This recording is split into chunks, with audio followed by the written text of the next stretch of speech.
Welcome to Binge on Self-Love podcast. I'm your host Anna, but you can call me Anchi. For the past few years, I've been struggling with binge eating disorder, severe procrastination issues, and a really poor self-image. Any kind of self-love has been pretty much non-existent. But I've realized I'm not alone in this, as millions of others struggle with accepting who they are, and we all fight our inner battles. I'm not an expert on this, nor I claim to be, but I have a story and I want to share it with you guys, raw and honest, with all its highs and lows. Every Tuesday, I share my experience, thoughts, and tips on overcoming binge eating disorder, procrastination, and tips on gaining self-love and respect. Join me and our listeners on our journey to build a healthier and kinder relationship with ourselves. Make sure to subscribe to Binge on Self-Love podcast on Spotify, Apple Podcasts, or wherever you listen to podcasts so you don't miss any future episode. For more content on binge eating, procrastination, self-love, and self-acceptance, visit bingeonselflove.com and follow me on Instagram at bingeonselflove. Disclaimer: Binge on Self-Love podcast is intended for informational purposes only. It doesn't provide professional medical advice and it is not a substitute for a diagnosis or treatment.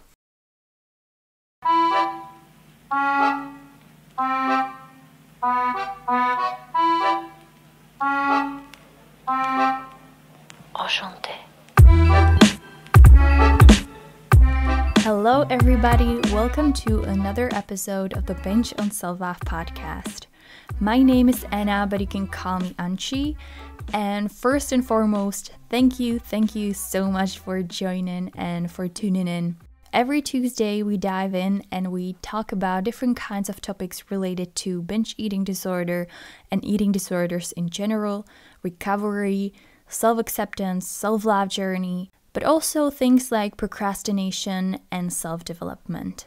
If you enjoyed this podcast, make sure to subscribe to Binge on Self-Love podcast on Spotify, Google Podcasts, or Apple Podcasts, and also follow me on Instagram at Binge on Self-Love. Today, I thought I would do a little different episode and talk a little bit about binge eating and binge eating disorder from a perspective of what a life with an eating disorder may look like, how it affects your day-to-day actions and decisions, and your relationship and stuff like that.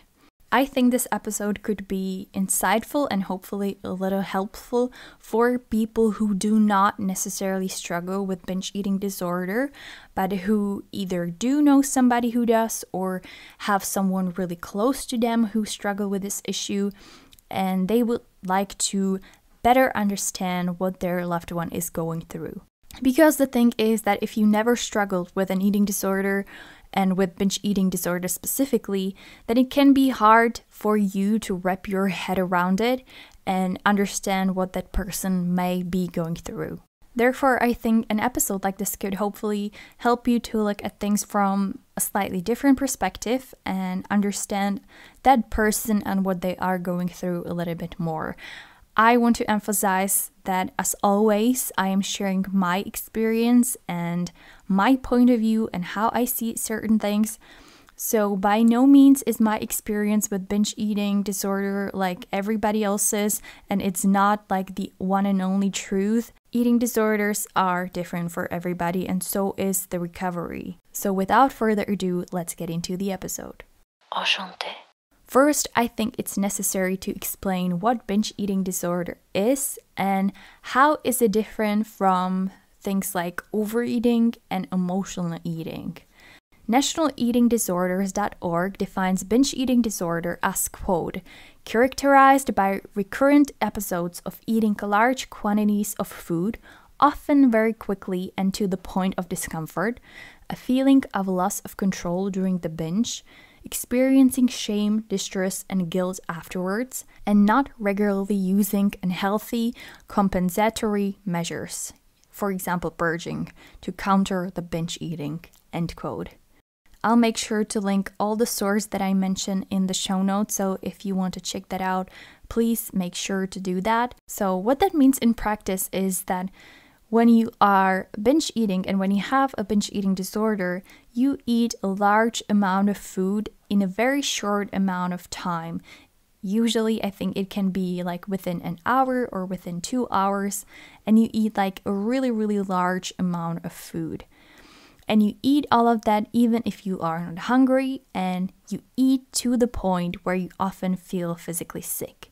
And also what follows, or what usually follows, are negative emotions such as disgust and shame and regret and guilt. These times when you binge, these periods of time when you binge are called binge episodes. And according to nationaleatingdisorders.org, the binge episodes occur on average at least once a week for 3 months for it to be diagnosed as binge eating disorder. I think the frequency of the binge episodes is going to differ from person to person, so I would take these numbers with like a grain of salt, but obviously for diagnosis there must be a number.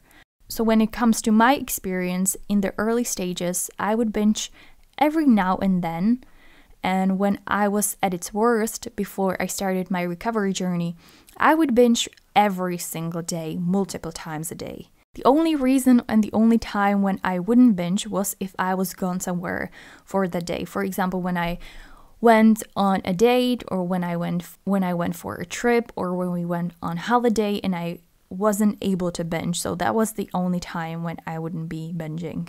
But other than that, I would binge every single day. Now, how is binge eating disorder different from overeating and from emotional overeating? Binge eating disorder is an officially diagnosable eating disorder, whereas with emotional eating, according to anewbeginning.com, it's not defined by the amount of food you eat, and it can happen while you're with other people. How that may look in practice is that, for example, you feel sad or you feel frustrated, so you indulge in eating ice cream. And unlike in the case of binge eating disorder, you may not eat a huge amount of food in a very short period of time, and you also may not mind eating that in front of other people. Whereas with binge eating disorder, you mostly eat a huge amount of food in a short period of time, and all of that usually happens in private because, as I've said, it's connected with those feelings like guilt and shame and regret, and you don't want anybody to know that, right? Whereas with binge eating disorder and the binge episodes, those usually happen in private. So that's for the differences, and now let's talk about how much your life with binge eating disorder can change. To a certain extent, life with binge eating disorder is similar to life with any eating disorder.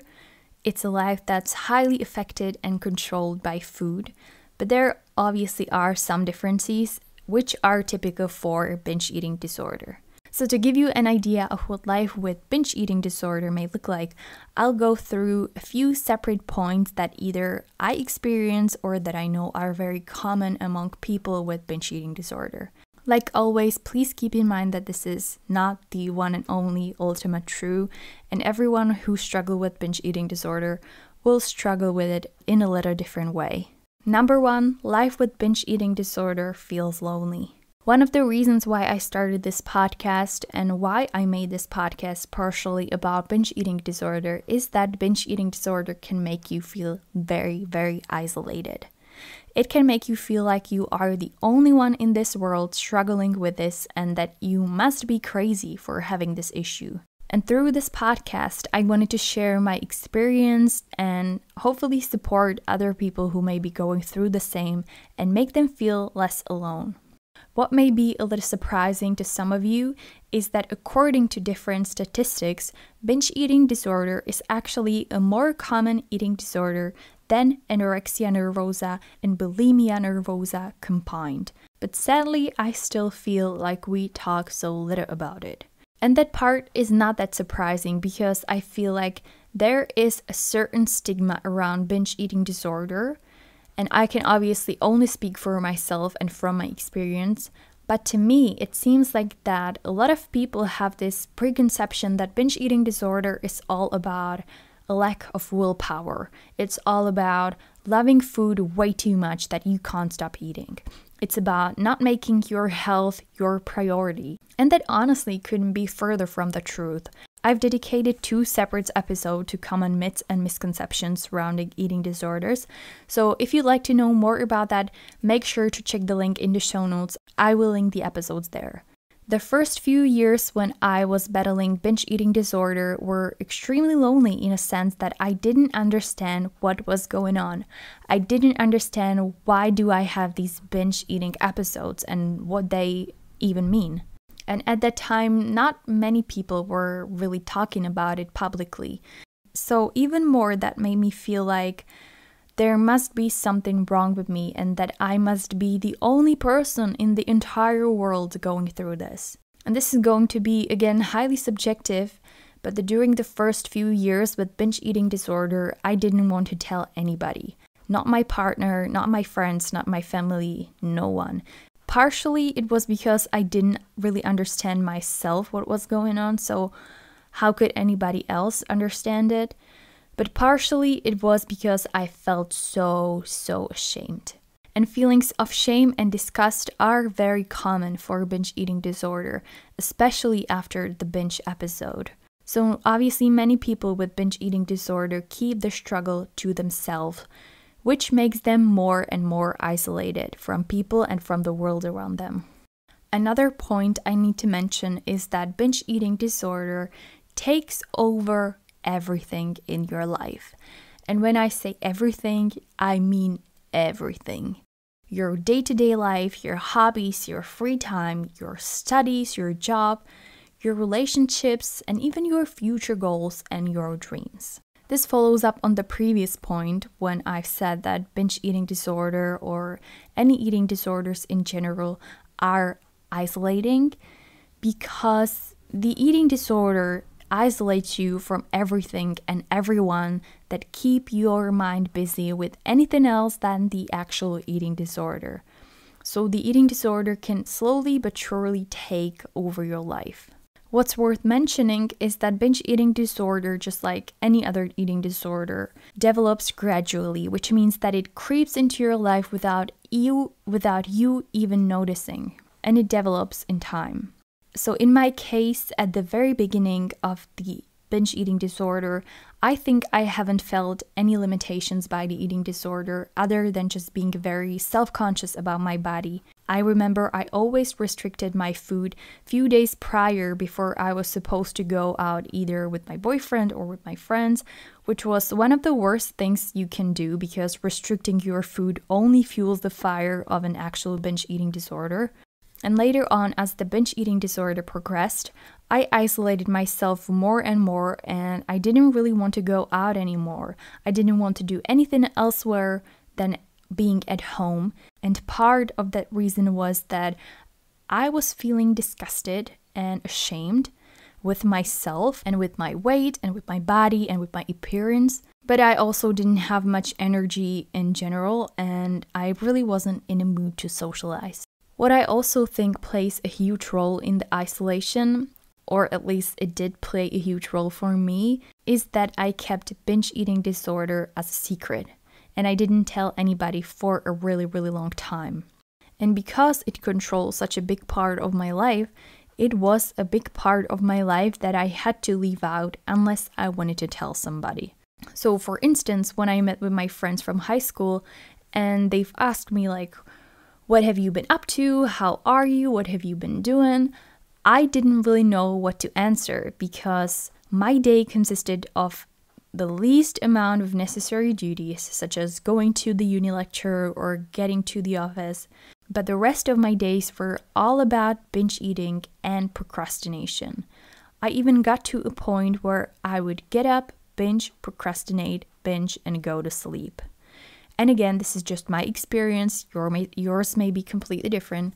I would also say that at its worst, I gave up a lot of my dreams and a lot of my goals. Not only because of the binge eating disorder, but it definitely affected a lot of my decisions and actions when it comes to my goals and my future. Because when you feel like you can't have control over something seemingly so simple as food, it makes you think like, how the hell am I supposed to have any kind of control over my life, let alone over my future?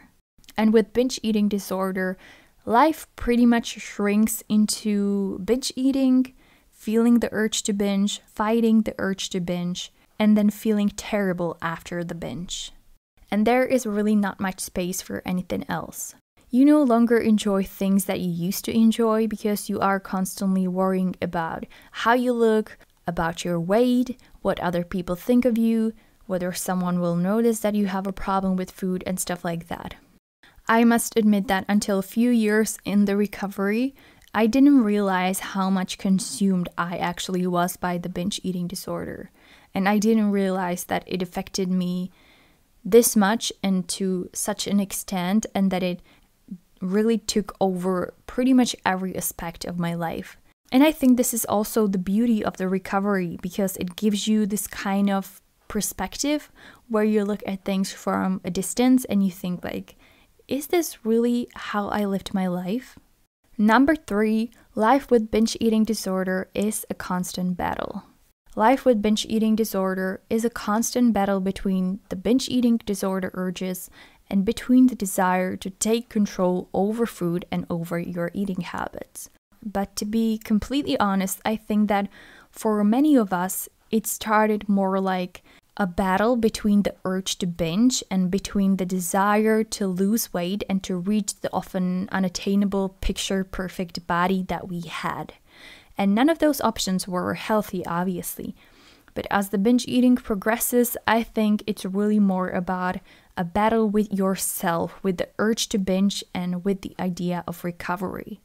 Because the idea of giving up of the known, giving up of the comfort that binge eating disorder provides you with, is to a certain extent scary. But so is the idea of keeping up living this way. I've said to myself like a million times, this is it, I'm starting my recovery journey tomorrow. And then I would stick to it for like 2 days and I would quit. And the more promises like this I've made, the more immune I've become to them, because I already knew I wouldn't stick to it. So it was this ongoing battle for me for a really long time. But I've mentioned multiple times in this podcast that what eventually made a difference for me and in my attempts to recover from binge eating disorder was when I've decided that I want to recover because of my health. Not because of my appearance, not because of my weight, not because of anybody else, but because of me and my health. Regardless of how different your binge eating disorder is and how different your recovery will be, I think it's essential that you find your reason why you want to recover. And it needs to be a really strong one that's based on something that's really important and really valuable to you. Number 4, life with binge eating disorder feels like a loss of control. Binge eating disorder feels like a loss of control over food, which partially may be true, but I don't really like that term because the solution to binge eating disorder is not simply to gain the control back, but I think it's to understand why it's happening in the first place and why are you dealing with such issue. But at the same time, I think one of the most common aspects of binge eating disorder is that sense of losing control over food and over your appearance and losing control over your life. I definitely did feel like I have no control over myself or pretty much over anything in my life. It was like a cycle when I didn't have control over food. And if I didn't have control over food, I didn't have control over my decisions. And if I didn't have control over my decisions, I didn't have control over my life. And so on and so on. And when you think about it, eating disorders have a lot to do with control, with controlling what you eat, how much you eat, when you eat it.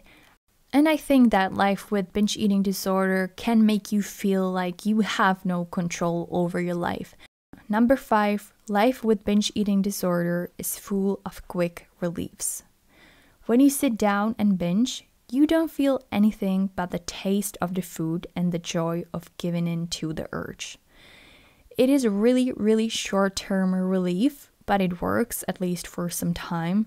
It gives you that kind of satisfaction and relief that you've been craving for. And like I've said, it is super short term. and the more you binge, the less relief it gives you. And this point is obviously highly subjective, but I can't end this episode without mentioning this thought. I think the behavior that I've acquired by battling binge eating disorder was to often search for quick fixes and for quick reliefs. At its worst, nothing like delayed gratification existed for me. It was all about now. If I want something, I want it now.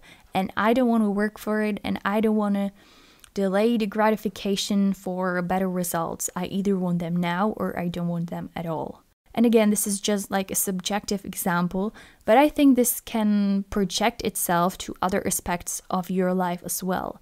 For example, I gave up way more easily than ever before when I was dealing with binge eating disorder.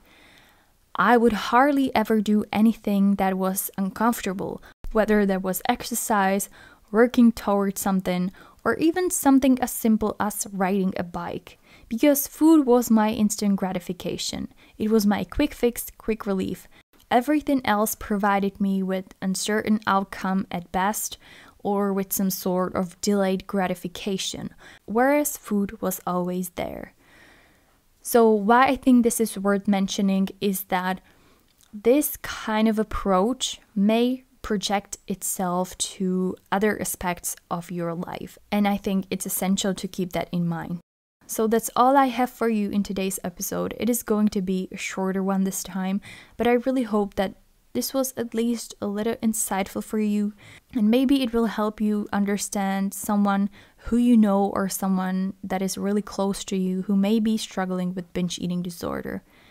I understand that if you're someone who never had any issue with binge eating disorder or even with any eating disorder in general, it may be hard for you to understand what someone else is going through. If you have any suggestion for a future episode, please let me know at anci@bingeonselflove.com or DM me on Instagram at bingeonselflove. Thank you so much for tuning in, and talk to you next week. Bye! Thank you so much for spending your time listening to Binge on Self-Love podcast. If you enjoyed today's episode, make sure to subscribe to Binge on Self-Love podcast on Spotify, Apple Podcasts, Google Podcasts, or wherever you listen to podcasts so you don't miss any future episode.